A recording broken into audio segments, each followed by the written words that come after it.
તારીખ 15/4/2025ના રોજ આ 9મા ધોરણનું પેપર મારા હાથમાં આવ્યું અને મને એવું લાગ્યું કે ભલે 11-12માં જ મોટાભાગે વિડીયોઝ હું બનાવતી હોઉં છું, પણ 9મામાં પેપરની અંદર જોયા બાદ ખાસ કરીને ક્વેશ્ચન આન્સર નહીં પણ ગ્રામર,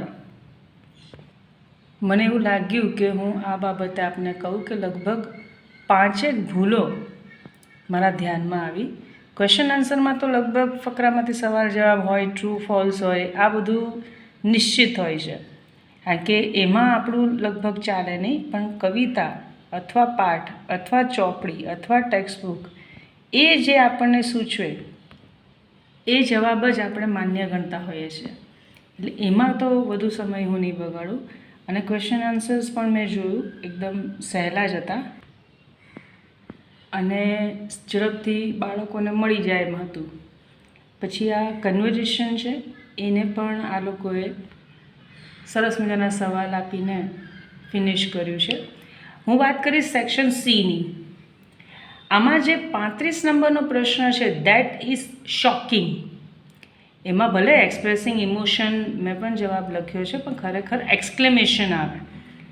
હવે 9મામાં 8મામાં કદાચ આ રીતે પોતાની લાગણી વ્યક્ત કરવા માટે ઇમોશન લખતા હશે તો લાગણી તો દરેક સેન્ટેન્સમાં હોય જ છે, પણ હું એવું માનું છું કે અહીંયા જો એક્સક્લેમેશન અત્યારથી જે લોકોને 9મા અને 10મામાં શીખવાડે તો 11-12માં જે લોકોને તકલીફ પડે છે ને એ ઓછી પડે.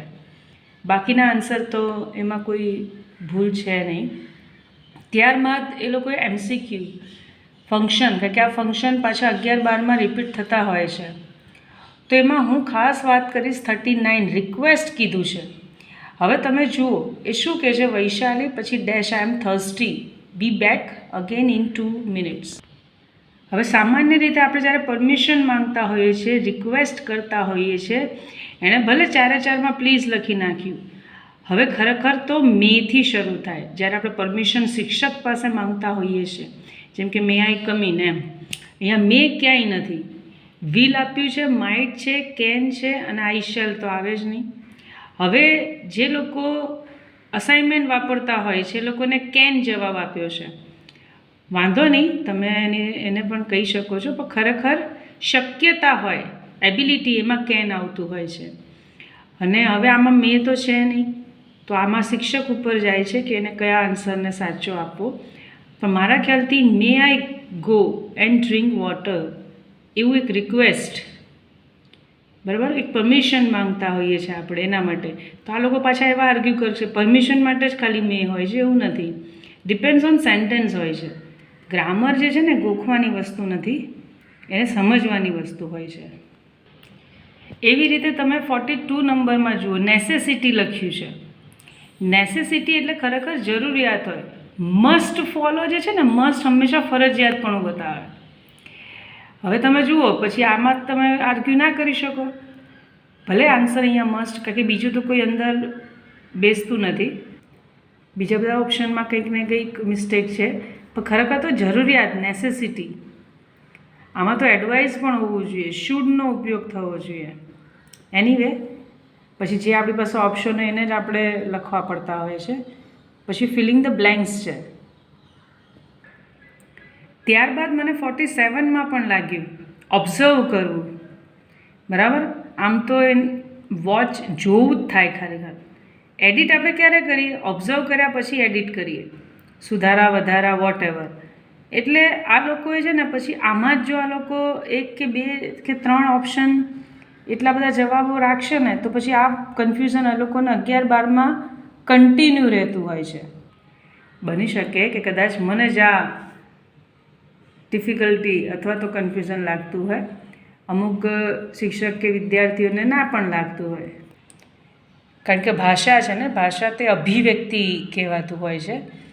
એટલે એનીવે હવે આ જો 52ની અંદર મિલેનિયન was a very good looking, તમે મેન પણ લખી શકો, પર્સન પણ લખી શકો, પણ પછી સેન્ટેન્સ બેસતું જ નથી. એન્ડ ધ પીપલ, પછી ફૂલ સ્ટોપ આપી દીધું છે. Watching the race like him, તો ખરેખર એવું બની શકે ને, the people are watching the race like him better દેન.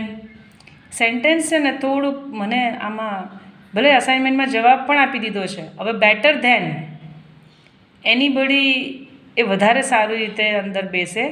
પણ આની અંદર પણ આ લોકોએ જો હું અસાઇનમેન્ટની વાત કરું તો ઉપર મેન જવાબ આપ્યો છે, નીચે સમ આપ્યો છે, એઝ યુ વિશ. પણ થોડુંક આ લોકોએ સમજવું છે, સેન્ટેન્સ અંદર થોડું બેસતું નથી. પછી પ્રુલર બહુવચન કરી નાખ્યું છે અને સિમ્પલ પાસ્ટમાં પણ મેં ફેરવી દીધું છે. એટલે બની શકે કદાચ બીજા કોઈને કન્ફ્યુઝન ન પણ હોય આની અંદર, પણ આ મને લાગ્યું કે હું તમારી સાથે શેર કરું. બાકી આપની ઈચ્છા. સેક્શન ઈ એ લોકોએ જે પૂછ્યું છે, એક હોળી તહેવાર પૂછ્યો, ગુજરાત છે, વિઝિટ ટુ અ ફેર છે, ઈમેલ એ લોકોએ પૂછ્યો છે. બરાબર, સારું જ છે પેપર. અને સૌથી સરસ છે આ પિક્ચર લાઇબ્રેરીનું છે, તો તમે તમારી તેની અંદર 10 સેન્ટેન્સીસ લખી શકો છો. So this is the paper of 9th standard.